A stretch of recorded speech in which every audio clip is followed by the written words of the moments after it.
yun sini, buhi patay. Di ba? Buhi patay. Basically, kung ng taon na ton, buhi.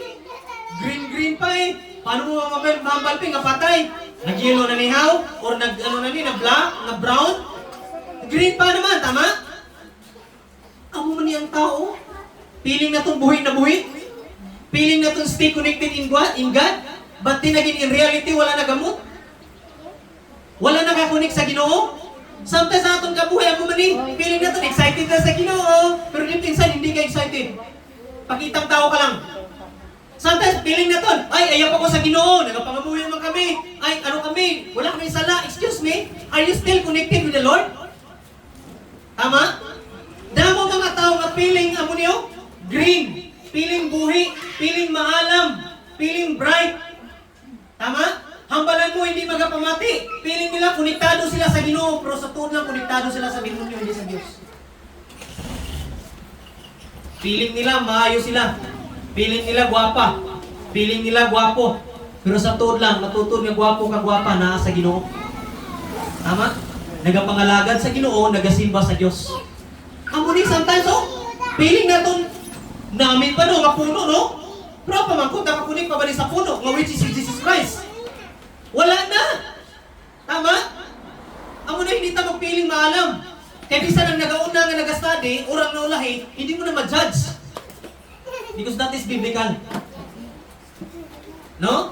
That's why mga utod ko sa Ginoo, ang pagpapiling sa Diyos, importante ini. That's why ang pagsimba, importante para maging konektado ka sa Diyos.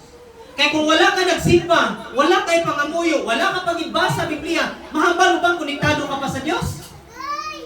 I don't think so. Piling ko, wala na siguro.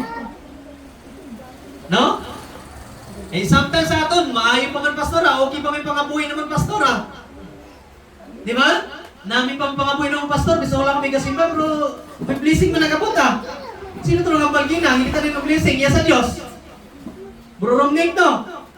Oh. Kita nyo na? Hindi porkit maayo, hindi porkit namin yung sitwasyon, aras ang Diyos sa imo. Tama? Hindi porkit na-promote ka, hindi porkit bugana ka, hindi porkit wala ka nangita sa mga kinanglanon mo, ara na ang Diyos. Eh sometimes pala kung di pa bugana ta, di pa kita magpalapit sa Ginoo. Pero kung di nang italita na, ang pang pagpalapit na to sa Diyos. Di ba naghambal ang Biblia? Basta hindi ka na mabatian sa Diyos. Tama? That's why damo mga tao sumong, green, guwapo, feeling strong. Pero you are not strong. Di ba? Kaya sometimes sa ato maghambal ta, maayo ta, maalam ta, pero wala ka sa Diyos, hindi ka maalam. Even ako gani, di ko mahambal, maalam ko. Grasya na lang sa Ginoo, nakahambal kami sa tuma. Tama ba? Kaya wala'y maayo nga tao, nga wala nagakoneksyon sa Ginoo. Tanan nga maayo, nagakoneksyon sa Ginoo.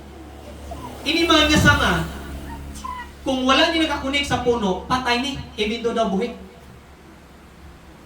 No? That's why nahambal ng Biblia, persist, endure, abide, sustain, and maintain. Nagpakamatay para sa imo kag sakon. Eh, promisa ni Lord eh. Sino gini si Lord man? Gabisan kapila ta makasala, ginapatawad gyapon ta niya. Pero paano na ihatag sa Ginoo ang blessing nga ginapangayo mo, ginapangamuyo mo kung ikaw mismo nagkulang sa Ginoo?